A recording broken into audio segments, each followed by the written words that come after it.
What's up, everyone? Welcome. We are live right now on Cannabis, and we have a great show for you today. We have Brad from Raw Genetics. We're going to be talking all about growing. So if you're a grower, strap in. We have a great show. We're going to be talking about growing. We're going to be talking about strains, all kinds of stuff. So stay tuned. But before we get too far into it, I need to make some shout outs. Shout outs to everyone in the Cannabis community. You can join our app. It's like its own social media network all about weed, and it's just for our community. And you get to join us when we do these live streams, when we do these interviews, and we do giveaways at the end of every month and at the end of every stream to the folks that show up and enter our giveaways and stuff like that. So if you want to be a part of that, join us at cannabis.app in your browser, or search Cannabis up in the App Store and use the code GROWERSLOVE for 50% off. Also, a couple more shout outs. Shout outs to our friends over at SacredThreeMushrooms. If you want to grow your own mushrooms at home of any kind of variety, you can go to SacredThreeMushrooms.com. Get yourself a tub. It's like a little grow kit where you can grow at your house. They've got instructions, everything like that. And they even have a way that you can buy spores of all sorts of different strains. So check out SacredThreeMushrooms.com and check out all their little links and check out our videos with them. Also, shout out to LostCoastPlantTherapy.com. It's that time of the season where you're starting to think about growing outside, or bugs might be starting to pop up this summer, and you need Lost Coast Plant Therapy in your arsenal. So check out LostCoastPlantTherapy.com. It's a really great spray that JR and I have both used to great effect. And then I'm going to throw it over to JR for the last couple shout outs. Excellent. Well, we're going to be talking some punk rock runts from TikiMadMan. TikiSeeds.com. He has the punk rock runts, which is the RS11 by Runts. And this is a F2 project. And then also for Neptune's Seedbank, we're featuring Raw Genetics, Mega OG. And I want to talk to Brad about that because I'm actually doing some testing of some Mega OG. So while we got Brad here, let's ask him. Brad, tell us a little bit about Mega OG. Got myself muted there. How's it going, guys? Yeah, man. Mega OG is really exciting. You know, in the midst of all the candy crosses and Z work that we're doing, we wanted to make sure to stay true to that California roots of OG Kush and gas, you know. So we did a pave reversal onto the original Skywalker OG, which is one of our favorite. And that's in collaboration with Mega Robot brand. He is, they're a cannabis company in California. And they're also in, digital collectibles, part of the Board API Club and all that stuff. So it was a collaboration with a fellow ape, and we wanted to, bring something cool and kind of use the IP. That's where you see the Mega Robot there with the laser beam, right? Yeah. So, yeah, one of 13. There's only 13 Mega Robots, with one yet to be revealed. So, yeah, it was pretty cool to work with, one of the few people who owns that IP. That's really cool. I mean, to be able to add so much, so much more to the product, the end user experience, I guess you would say. Because I mean, there's always been that kind of collectible aspect to seeds, for us, genetic hunters. So on the pave side of things, what's kind of pave kind of bring to the table? Pave is kind of like a newer, a little more stout plant, but it stays pretty close to the traditional Kush. Like, it's got that that cushy profile that makes you think OG when you smoke it.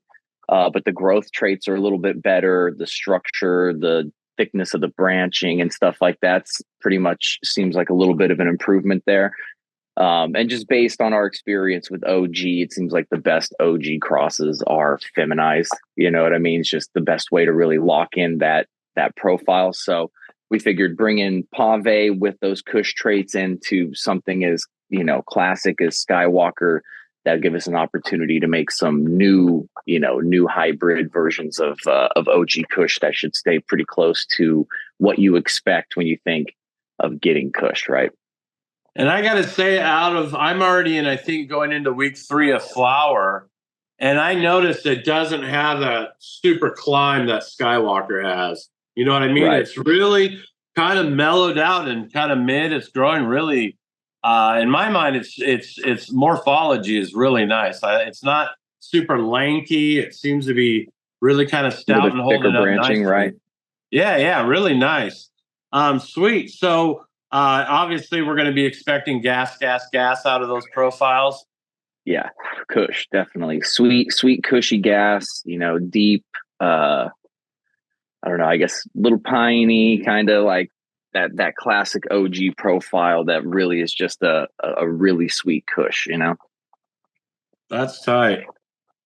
Well, today we pretty much wanted to bring you on, Brad, and have you come on and kind of talk some hydro to the folks. I mean, we really want to represent every aspect of our community.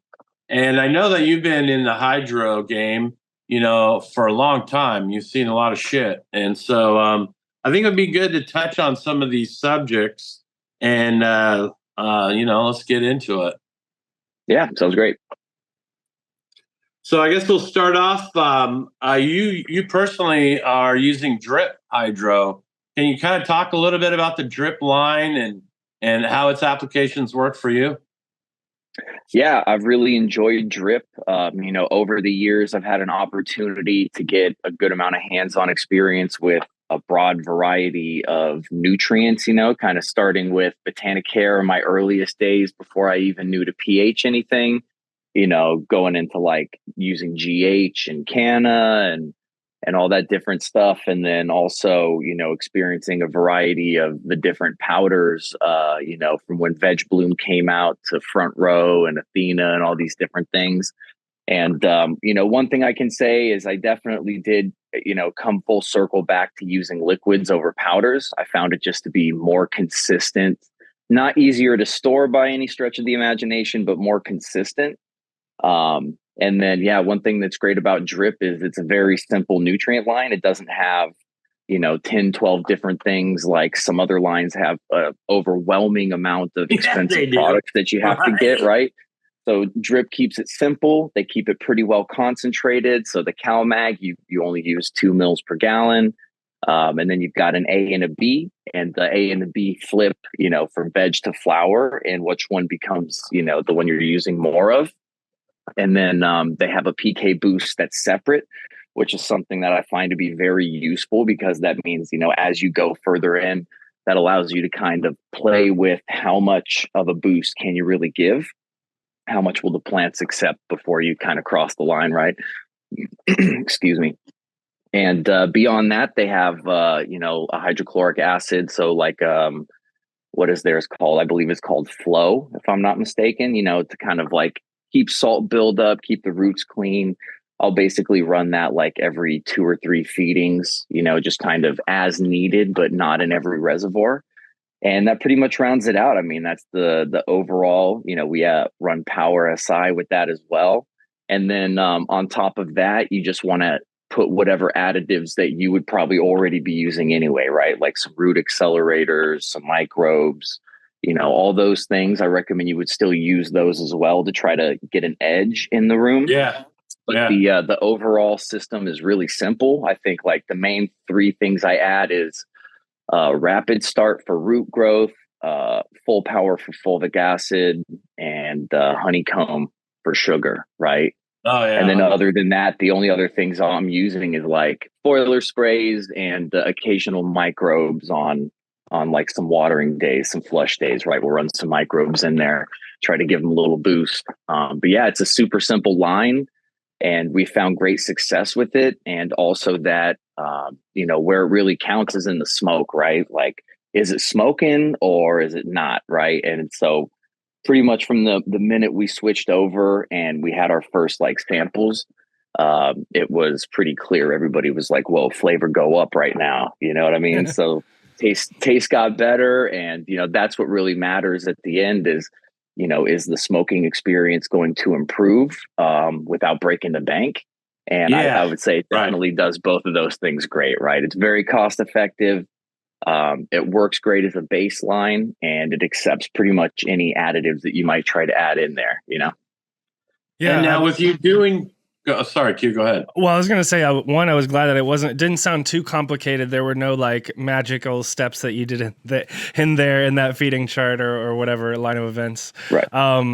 But JR, go ahead.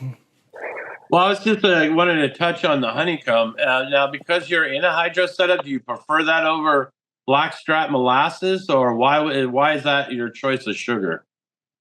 Yeah, so I've tried a bunch of different sugars that you can add in there. And what really matters to me beyond like obviously having a good end result from running it is stability in the process. It's kind of unavoidable that when you're adding something that really truly is like a sugar product, it's going to create some biofilm and a little bit of slime and stuff. So you're going to have to clean more often. Yeah. But I know I've used some over the years like that are more of a molasses base, and they're a mess to clean up. And my biggest gripe with them is I find them to be very inconsistent when it comes to setting the pH. And so I don't want to use something that makes me think that it's inconsistent to where like, okay, I think I got it right. I pH it, and then you go and you water your plant and you're thinking, oh, my plant's going to be so happy, you get a little runoff. But then like if the pH swings really hard, which I've seen with what's left over in the reservoir, and this could just also be a personal experience, but I feel like I've seen it enough times to where it can't just be me. And I've seen it just to where that causes a little bit of a pH issue in the root zone sometimes. And, you know, it could be some missteps on my part too, right? I'm sure maybe there's some tweaks, but it just makes me feel like with that, I'm like, oh, I need to get like a lot of runoff right afterwards to like flush some of it out on the next watering. And when I use like the honeycomb, it's clear, it's agave, it's like a lot of clear type of sugars. I think it's mostly agave and a couple other things in there, some pure cane. Cane sugar, I don't know. Yeah, it's pure cane, agave, and it escapes me. I think there's like 3 sugar sources, but it's clear. There's minimal bio slime. It's consistent. There's not like pH swings from using it. It's just a pretty normal amount of like cleaning your reservoir, probably like every 2 reservoirs for sure, because you're gonna have like a little bit of buildup. It's gonna be on your pump and shit, which is normal with something that's actually like a liquid. I mean, it's agave and pure cane. So, but yeah, that's kind of why I leaned into that, was just performance and the reservoir and consistency in the mix. Well, I noticed like they had their line at the shops for a while, and now the only thing left of their line on the shelf is the honeycomb. Everything else is gone. Yeah, well, it's like New Emerald Harvest or something, right? Like, yeah, it is. It is. If I'm not mistaken. I've never used any of their other stuff, but I do always recommend the honeycomb. It's a good product for sure. So, Brad, can you speak to the advantages of growing hydroponic in like traditional market or in the prohibition states? I guess where you kind of need to keep things on the DL, so to speak. I don't know. I mean, I'm sure it probably presents some problems if you're trying to be like super sneaky. You got to move around all these big jugs and shit, right? Yeah. So that, I guess that could probably pose a problem. I think just how easy it is to kind of set up. You know, you can get a bag of dirt, get your nutrients, throw a light up, and you can basically be having a good mix where, you know, I don't have as much experience growing like organic, and I've had a lot of friends that do it, and it just seems like there's so many more steps in getting that soil going. But once you got the soil going, then, you know, maintaining it seems pretty doable. So yeah, I don't know. I think it goes good both ways, but all my experience is basically with like, you know, hydroponic hybrid setups, and not so much deep water culture, which when I used to always think hydro, I would always think deep water culture, because I thought that's what hydro was. But yeah, you know, just basically having the bottled nutrients and using various soilless systems. Yeah, I remember like, I don't know, we were talking about it, I think on the Do Grow show, is like, you know, if you're in prohibition land and you've got a deep water culture setup, you're not moving in a lot of soil and ditching soil. You know, your medium is water. And so you can pretty discreetly order what you need off Amazon and run pretty low profile in a prohibition state with a good carbon filter and a DWC system. Yeah, if anything, having all of the cycling and the waste, of running hybrid hydroponic systems where you've got like cocoa or whatever, because like, what are you going to do with all that cocoa? You can't really. I mean, you can if you want to go above and beyond and clean it and stuff like that. But I think simplest is just to kind of like replace it. And I mean, if you got like 4 pots, it's like not a big deal. But depending on who you are, you might have more pots than that.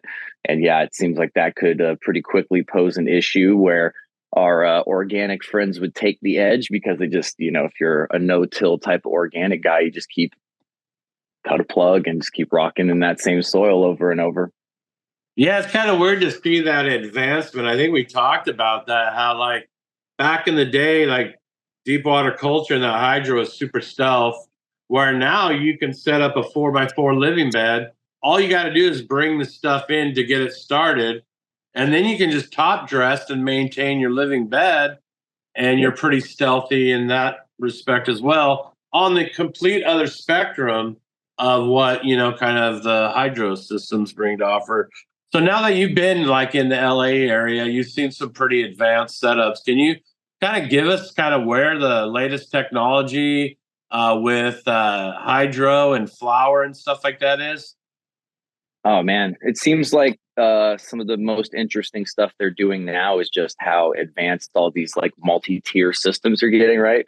They've got they go in and build out a warehouse and have 2 levels with walkways or people with cranes driving around and having all the airflow to control the heat under the tables. And it's really impressive, how they're able to take LEDs and kind of flip the traditional setup with HIDs where we have, massive height from the Gavitas and, the double-ended HIDs out there working up above. And now with the LED technology, you can get a lot closer.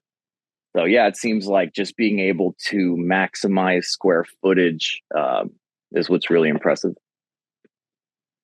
That's cool. And so now they've even got sensors that sense dry back and when to water, and there's some pretty advanced systems of control now. Yeah, definitely. There's a bunch of them. I don't want to try to say the names of them. I think I remember a couple of them. There's definitely like 3 or 4 really good ones out there. Super expensive systems that, will give you all kinds of interesting graphs. You can achieve a lot of that as a hobbyist with like a nice Trollmaster setup too. They've got all the little bells and whistles. It'll definitely cost you a couple of dollars to start to have that and get the sensors and all of that. But you could get it, and it definitely does help if you can get the right guidance. I feel like my initial assessment based on watching everybody talk about like plant steering and stuff was like trying to keep them like watering them little bits at a time until they got up to runoff. But then one of my friends basically kind of flipped that on its head for me. And it's like, no, you should water it up to runoff. And then when that's not enough, then you start adding more in. And I was like, oh, that makes way more sense. Because every time I would try to do like little bursts of water, without having like experienced guidance from somebody who's doing it, I was like, man, this just doesn't seem to, I don't get it. It doesn't seem to make sense to me how this is supposed to be better. And so now the way we do it is you water, you achieve, 100% water, get your 5 to 10% runoff. And then as you've been doing this, eventually that will not be enough. And once you get to runoff, it doesn't make it to the next day, then you start adding a minute in the afternoon, a minute at night, and then start adding more minutes to those, right? Get to where you have 2, 3, maybe 4 watering cycles, but you can't force the watering cycles. You have to help build up the root zone so that the demand is there. So I've been personally getting better at it. Yeah, I've been getting better at it. I was very confused about how to achieve desirable results and, how to get watering systems to perform better than hand watering. And so, yeah, that would be my tip. What I learned was, don't chase it like that. Like once the lights come on, 2 hours later or whatever your preference is, figure out how many minutes of runtime does it take to achieve saturation and a little bit of runoff, and then you kind of like build up from there. Yeah, that sounds complicated. Well, I mean, worst case scenario, your plants are at least accepting you watering them, 3 to 5 minutes or something like that once a day. So every single day at that rate, they're at least getting fresh nutrients to help, nurture and build that root zone, a little bit of runoff so you don't get too much EC buildup or mess your pH up. And then they either want more or don't, depending on if that plant likes to drink. But yeah, I mean, there seems to definitely be good results from being able to water more frequently. That's cool, man. Because I was listening to, I think it was Bruce Bugsby, the grower guy that everyone's kind of into right now. He was talking about the number one thing for crop steering is temperature and watering.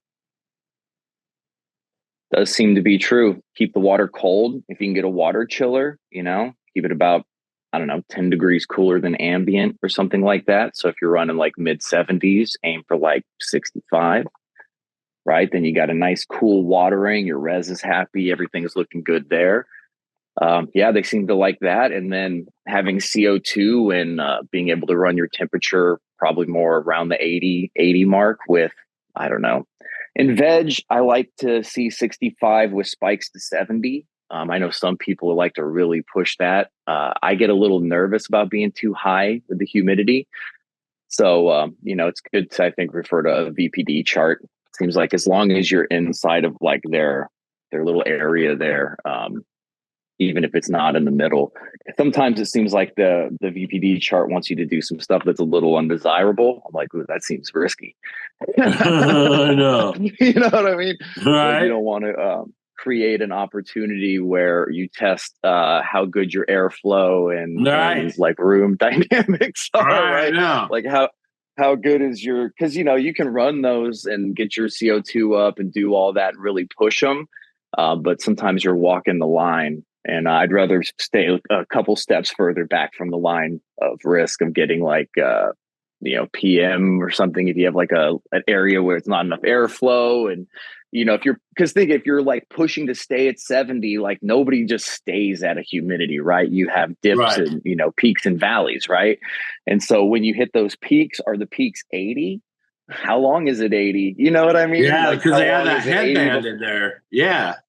Yeah, because there's only a few. That's why you got to figure out like how low do you really need to set it to get it to stay in the zone you want so that it turns off and on in the right zones. It's like you may have to go up or down depending on what it is. And then ACs will drink humidity too, right? AC turns on, humidity goes down, AC turns off, humidity goes up. Do you have enough dehumidifier to bring it back down? Because that's where your, peaks and valleys. So, and one of the things we were finding is our mini splits, they have like the pan or the lines where they'll hold water. And we were having it on the auto setting so it would keep the room in a zone. But when it would flip from air conditioning to heat, it would flash steam the room with like 100% humidity for like 4 minutes. And then boom, it would be gone. I mean, not even that. Sometimes it wouldn't even last that long.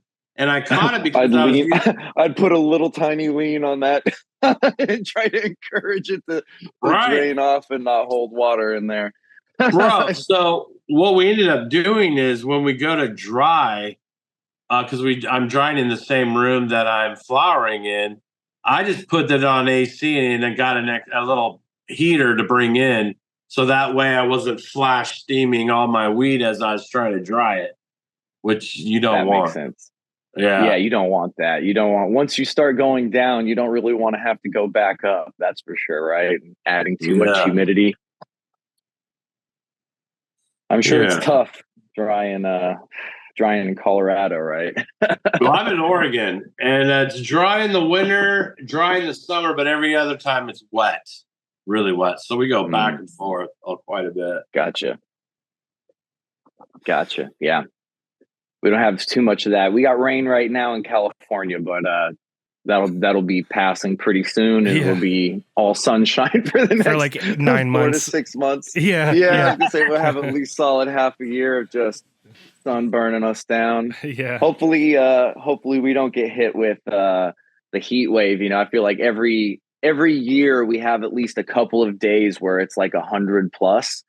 But a couple of years ago, we had like 2 weeks where it was like, it was legit like 118 degrees outside in like where I live. It just doesn't get that hot. I was like, what is going on right now? Yeah. So yeah, I'm hopeful everything not on fire right now? It's so you just don't even crunchy. want to go outside. Like you start your car before you go anywhere. It's like living in Arizona or something, Yeah. like or Antarctica. No, Well, JR had a question for me that he wanted me to ask about a bunch of acronyms that are kind of over my head.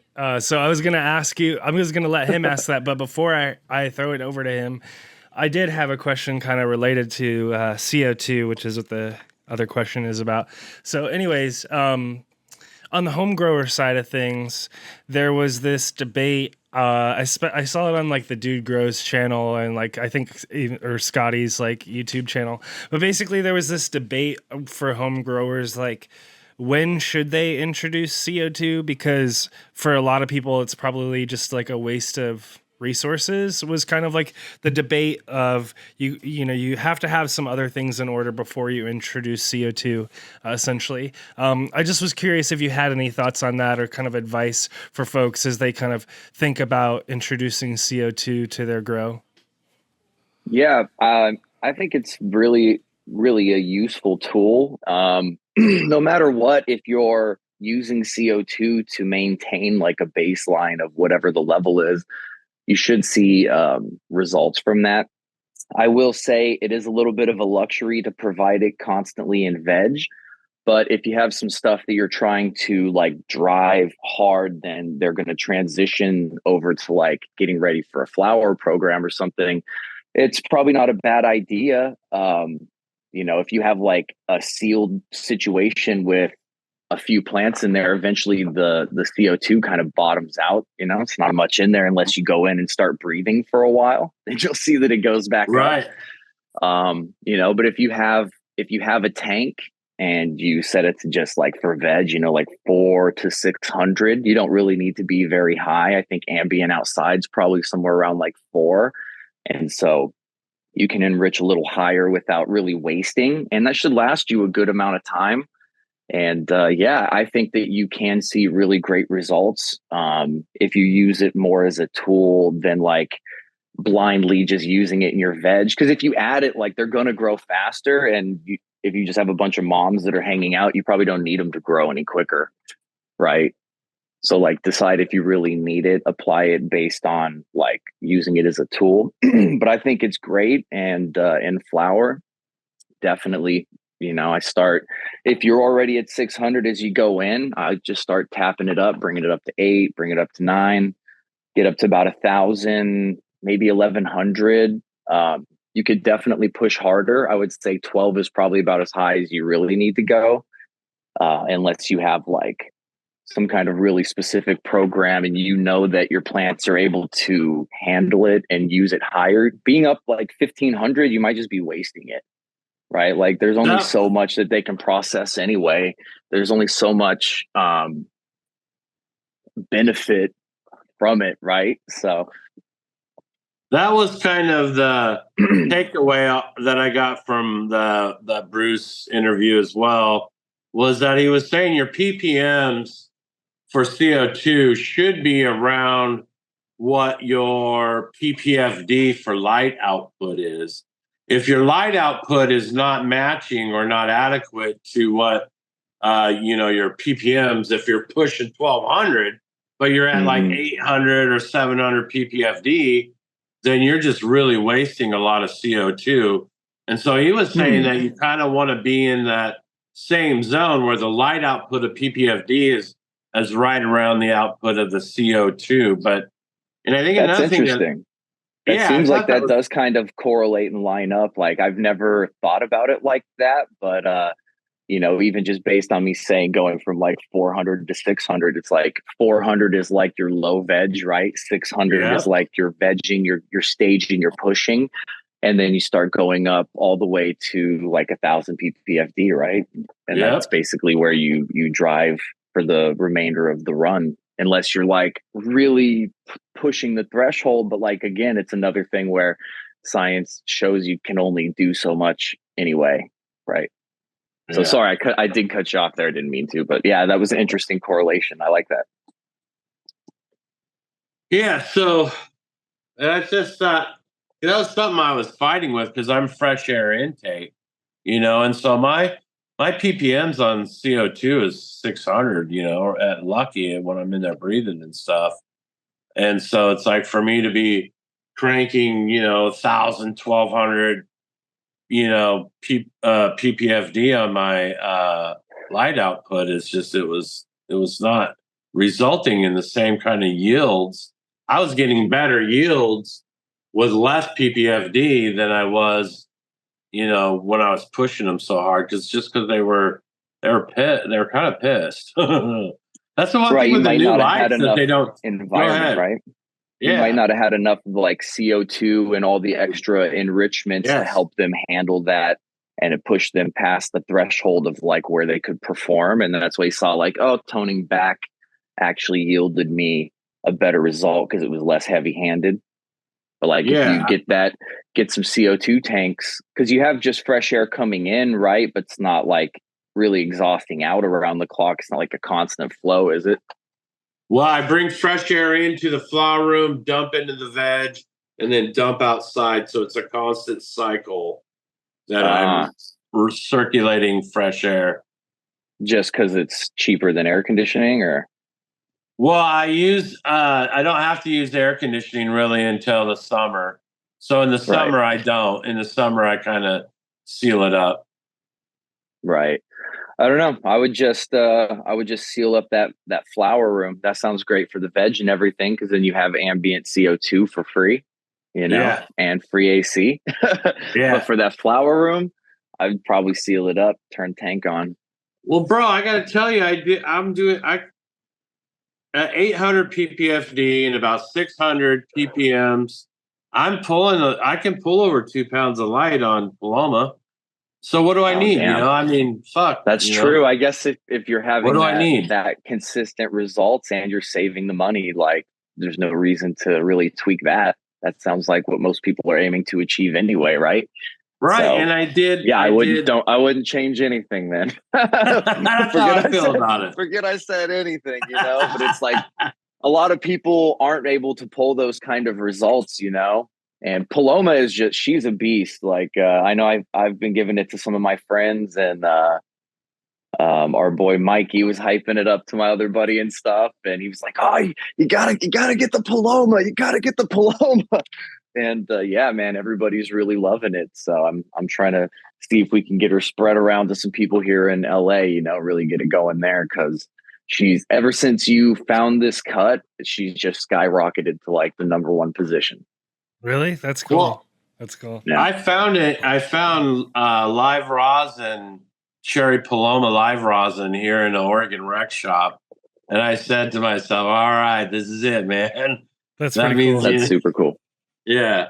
That was really cool, because I think when I was handing it out, because a lot of my communities in Colorado and out across the United States, I would say only 2 or 3 people in Oregon that I actually handed it out to.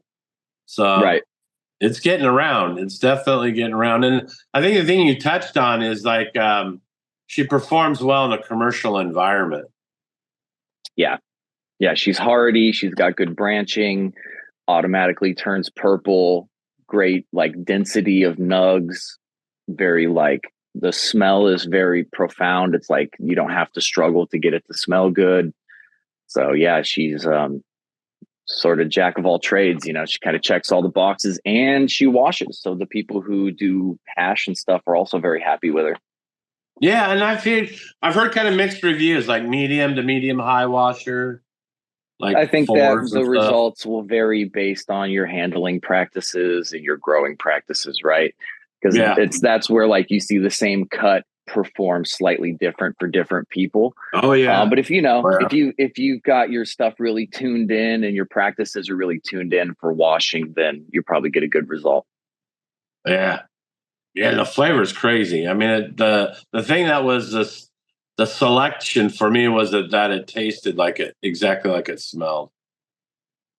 That's always very important. I think that's the best. I hate it when something smells like really, really interesting. You're like, oh, I can't wait to taste it. And then you roll it up and you're like, is that cardboard? I think I taste cardboard. Does anybody taste anything? And you're like, smelling the jar. You're like, is this the same weed? Did somebody roll up the wrong one? Now you just have a bag of weed that you don't really want to smoke.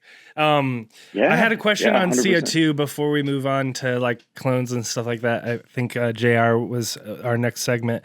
And maybe this is a dumb question, but I was just thinking, since you're down in LA, like, do you guys see major differences in terms of like CO2 and supplementation that you have to do based on like how close you are to highways or streets and stuff like that? I don't know if that's a dumb question, but I was just thinking about it. I was wondering like if people have to kind of plan out their CO2 based on their kind of surroundings like that. I don't know. I've never thought about it, so maybe not. Yeah, probably not. Yeah, okay, fair enough. Yeah, I'm not sure. I haven't thought about that one before, so hard to say. Well, I thought for before we leave this little section of hydro, we would just kind of touch on each of these little aspects of it, and you can maybe just spit out some quick fire advantages and disadvantages. So I'll do my best. we kind of touched on deep water culture, but one of the ones they mentioned is a nutrient film technique, and I've never fucked with that. Do you know what that is? Can you say that again? What was that? Nutrient film technique, NFT. Me either. I thought that was a really strange That's not the kind of NFTs that I know about. Right? Exactly. Okay, so the next one was ebb and flow. I remember the old ebb and flow tray days. So yeah, where you just basically like flood, where you just kind of like flood and drain. But yeah, so the super benefit to that is it's very simple. You bottom feed, and it's like a watering system where you kind of like fill the table, right? And so everything that's sitting in the table is going to feed. So it's super simple, super cheap, super effective. You don't see people. I mean, I know it's not something that I've really ever used much. But yeah, I mean, if you're looking for a super simple watering system where you recirculate, because you reuse the water too, you like fill the table, it flows over, and then you just kind of top it up occasionally. So it's kind of like how you would grow with rock wool, but I think you could kind of do it with whatever. So yeah, I think there's a lot of benefits to it. I don't know. I don't know really what the downside would be.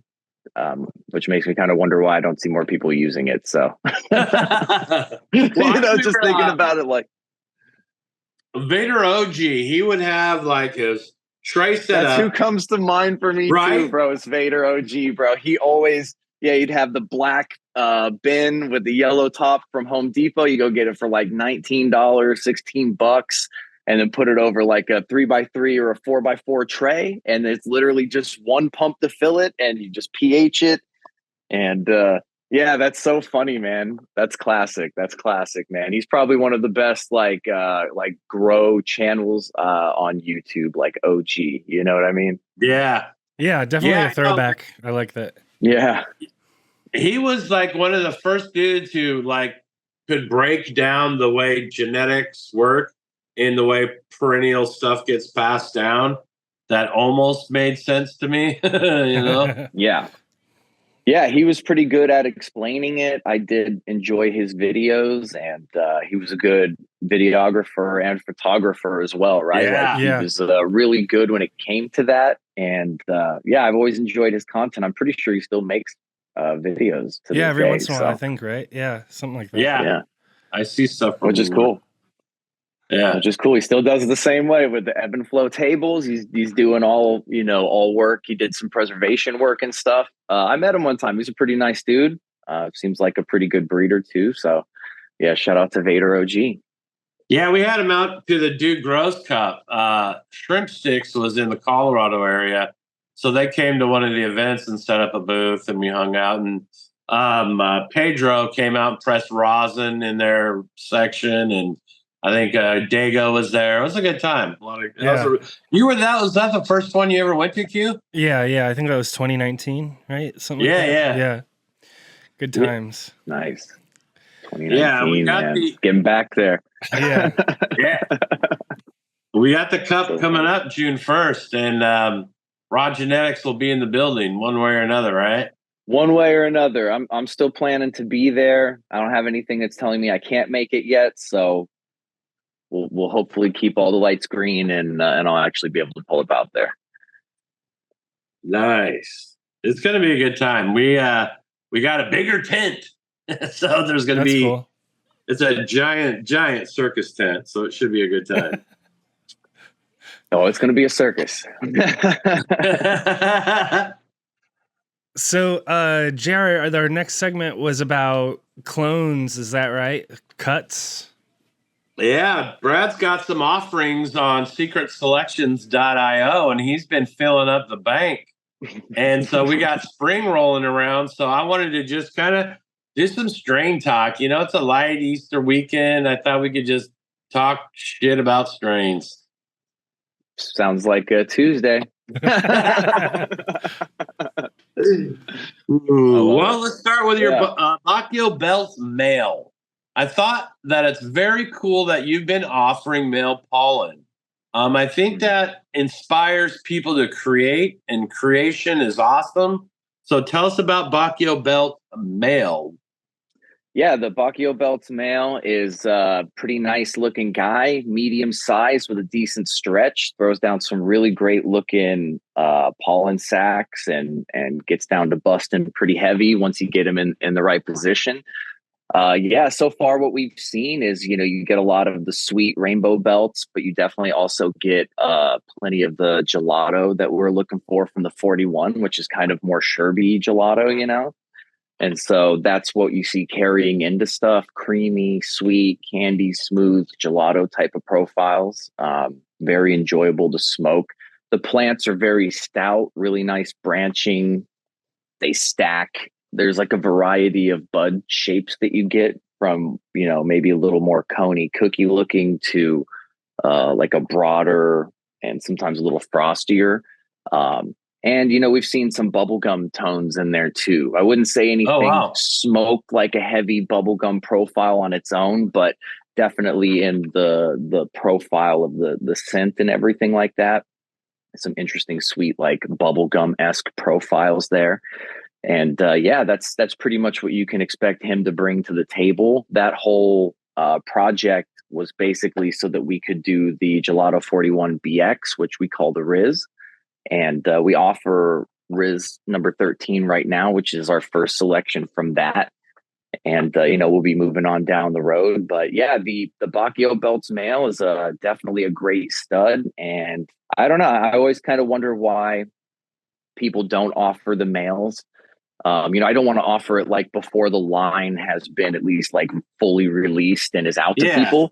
But, once we've dropped the line and it's kind of out there, I don't mind putting out the male. I also think it's kind of like a put up or shut up kind of moment too. Like nobody else is giving you their male. I'm giving you the male that we use, and I'm not there to meter what anybody's doing with it. And so far nobody's come back and been like, these males are garbage. You know what I mean? So it's like, it's in the public forum, and that allows people to literally take it and look at the thing that we do the work with and assess, like, did they pick what I think is good or bad? Right. And yeah, I don't know. I think that's an interesting thing that at least people can assess what we're doing from that standpoint.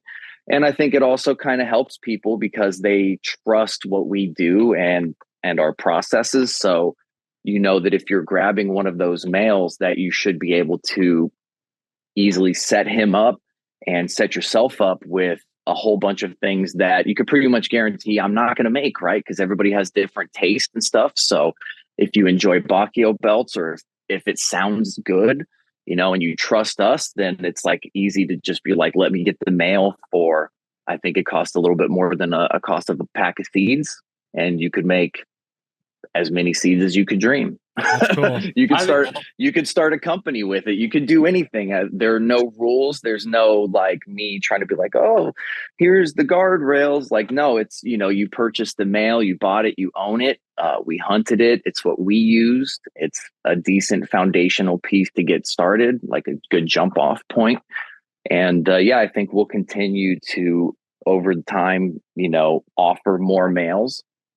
And we've got the Bako, the rainbow belts. I know we did Pave mail. Another one. You did a Pave mail pollen release, didn't you? Well, we did the pollen release. Well, we did the pollen drop with the Pave, right? But we didn't, that was a feminized release. We just, like, you can get Pave, and then we tell people how to do reversals. The information's in Discord for free. Even tells you like what to buy. Okay, I thought for some reason, I thought the Pave pollen was from one of your males, but it was actually from a pen project. Okay, got you. That's really cool what you're doing there. I just wanted to comment on that. It made me think of like in technology, there's like open source technology, right? Which is essentially like, technology that is available to the community. And the power of open source is there's like so many companies, like pretty much every company out there in the world right now is using open source software for very crucial aspects of their business. And so what's cool is like it allows people to build on top of that. And I'm thinking of the same thing here with what you're doing with the pollen and stuff like that. Is it's not like literal open source, but you're like here's a building block, and now you can go build off of it and build something really cool. And I just wanted to comment on that I think that's a really neat way to like contribute almost technology, if you will, to the community that they can go do something with. Yeah, no, I agree that it does kind of make it like an open source situation, right? Where it might not be available forever, but in the sense of like we put all the legwork in, and now for a very reasonable fee, you can have it and you can do as you please. Yeah, I don't know. I also like the idea of being able to help get other people maybe more interested in breeding and get new breeders started, and just kind of helping to support people who are excited and up and coming. Because if I'm being very honest, in the earliest days for us, it didn't really feel like other breeders wanted us to become an actual like name brand that people could believe in, or that would stay around and be competitive. Like they didn't want to compete. They didn't want to, and not that they wanted to stop us or anything, but I'm kind of just take the opposite approach. And I would rather, to the best of my ability, embrace people who are coming up and kind of nurture that. And I just think it'd be really cool if all the next generations of breeders who come up, like a lot of them are like, like Raw helped us get going, or Raw supported us, or maybe it's the males, maybe it's free information. I feel like we definitely do our best to like not gatekeep some stuff that, I don't know, feels like pretty good info that it's taken me years to come across and know how to apply. So yeah, man. Like just going back to open source, like it just doesn't really take away from us to share, all the way down to like, I couldn't figure out how to do reversals correctly for a long time. I had a lot of failures, and I had people give me good and bad information. It was hard to read. And now you can go in Discord for free. You don't even have to spend $1 with us, and you can go and see how to do it. It tells you exactly where to get it. It's not like gate kept behind some kind of Discord role where you have to be a community member of some weird level or something. I mean, it's completely free information. It's just put together so you can digest and apply it. And it's worked well for people. So yeah, man, information is important to share. Well, in cannabis, that's kind of our mantra. You know what I mean? Because if you're elevating your community, you're not just lifting yourself up, you're lifting up everyone around you. It's like the whole game. And you're only doing as good as your neighbor. You know what I mean? Right. If everyone around you is fucked off and sucking, well, then it ain't too great to shine. But if everybody's shining, it feels glorious. You know what I mean? And so that the two terms, the open source and the gatekeeping, back in the day, there was some heavy gatekeeping. And it was, I think sometimes that was the plan, was to gatekeep. Literally, that was the plan. Like I just remember like when I first, got started, had my earliest times, like anytime Talk about that. like Talk the about team would swapping figure, rock. yeah, anytime somebody on the team would figure out something that they thought was innovative or would solve a problem or was like a good product or anything, you could name it. If they had a positive effect, they'd be like, don't tell this to anybody. I don't care if they're your best friend or your mom. Like, don't tell anybody. And I just always remember thinking, like, what's going to happen if you tell them? Like, as they say, you can lead a horse to water, right? But Yeah. doesn't mean that they're going to be able to get a drink from wherever you're taking them. Like, they're not going to, like, you could tell them. It doesn't mean they'll ever use it, or if they try, know how to apply it without like explicit directions, right? So it's like, I don't know. I don't know. I do get it though, because I mean, I think it was more about just being stealthy back in the day. Like, you just didn't want to talk to people about this kind of shit back then. Yeah. Definitely not like this. Like, this is insane compared to how those days were. So Absolutely. For sure. Yeah. Yeah. Absolutely. So the next one on the list is the Biscotti Pie, and it's being offered also as a slip. And so, can you kind of tell people about slips and the difference between slips and rooted, and maybe some advantages and disadvantages, do's and don'ts?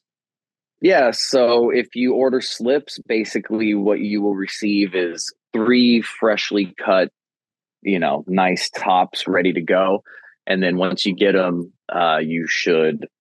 my recommendation would be to take them out of the packaging, rinse them with water, kind of like maybe submerge them for a second, let them drink, and then go ahead and instantly get a fresh cut and go through your cloning process and put them right in a fresh cloning dome, right? So it's meant to get yourself 3 cuttings they should arrive very well. If not, you just reach out, and we have a great warranty process. We basically make sure that we'll take care of everybody. Just a little bit of patience to get in touch with us and get that resolved promptly.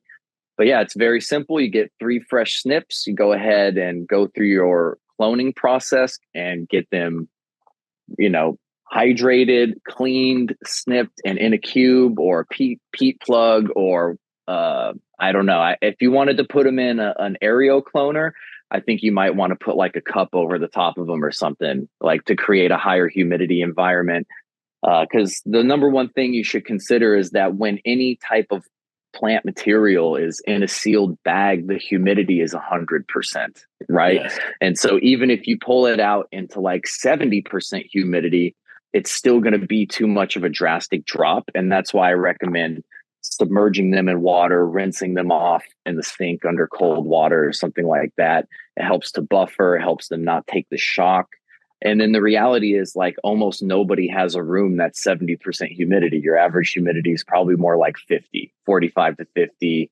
Like, if it starts being above 50, you start feeling like it's musty indoors, right? So it's like unfavorable.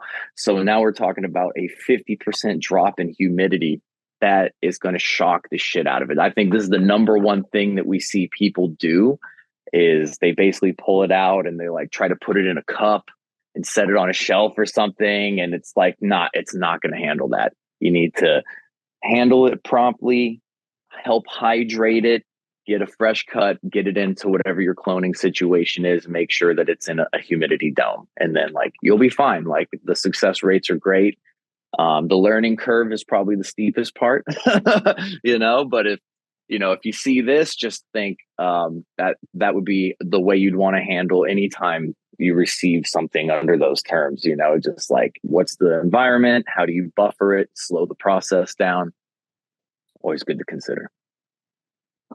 Awesome. I noticed on the list, JR's like list that he had in the notes here. One of them was OG Kush Breath is one of the slips. OG KB 2.1. 2.1, yeah. Yeah, what's that one? So it's from in-house, and our buddy Derek, he used to be Derek Green Dragon on IG. He's actually the person who found that originally. So I'm pretty sure it's like OGKB crossed into itself, like a back cross. I can't really remember. It's Cool. something that in-house did quite a while ago at this point. But yeah, she's dank. She's got the OGKB like musty, funky cookie thing going on. I love it. But it doesn't grow. OGKB OGKB produces like. No, it grows way better. So it doesn't have those, goofy, terrible looking leaves that are all like overlaid on each other. Yeah. I like looking at them, but I don't like any plants that really genuinely do it. They're all so slow. So yeah, the OGKB 2.1 is definitely a little different than OGKB, but it's a good trade-off in performance based on like the real OGKB mom. It's just like not fun to grow. The mutant plants, I remember the mutant wave, like when all of the mutant plants, Wit, Blissful Wizard, OGKB, all those things were like the most popular things ever. Everybody's looking for the next mutant. And there was never a next one. Well, when I first got OGKB, we got it from Harborside and we brought it up and I thought, fuck, dude, I'm going to do this outdoors, bro. No, you can't grow OGKB outdoors. You get like, no, you get nothing. Turns into this little like, bush. It's just like not happy. It's angry. So one of the ones I wanted to talk about, because I've seen some of the phenos of it as the rainbow berries. And I know that's one that's done well for you. So talk a little bit about the rainbow berries. And I'm most interested in the flavor profile. Yeah, that's strawberry fritter times runts. And so the one that we offer has got a really great strawberry profile. It's got a little sweetness, little gelato hint. But there's definitely a clear like strawberry and fritter going on there. And she washes really well. It's a good yielder, and it grows pretty quickly as well. The rainbow berries #1. When the seed line was available, you could definitely find some that leaned a little harder into runts. We do have another one that's like in a program, and that one leans way like absurdly to the runts side of things. Washes really well and makes some of the best tasting rosin, that I've ever seen. So the rainbow berries are definitely very flavorful, ranging from like strawberry pastries to gelato candy stuff that you would know from runts. And strawberry's tough. You don't get a lot of stuff that has a prominent strawberry flavor. Yeah. The strawberry that came from Mimosa is, in my opinion, the best version of strawberry that's been out on the market, at least that I've seen. I remember back in the day, I think I ran like a strawberry OG, and that I think was from like Cali Connection or something like that. And I remember thinking, man, this has a strawberry note, but I was also like very unskilled. I was very new and unskilled back then. So who knows? And ever since that, like I've never seen strawberry cough and been like, oh yeah, that's like a fresh cut strawberry. Yeah. But if you see like the strawberry jelly cut that all that stuff is built on, which is a mimosa pheno, oddly enough, it's undeniably like a fresh cut strawberry. It really is. And then like what we have in ours is really like a strawberry pastry. And it was what's the profile in a lot of that. Nice. And then the sweeter that the outcross is, so like to runts, to Z, to stuff like that, you really saw just it got way more like artificial strawberry, right? Like, but the strawberry remained very dominant. We kept using like outcrosses down the line. It wasn't until we got like a couple outcrosses down the line that the strawberry profile stopped being as prevalent.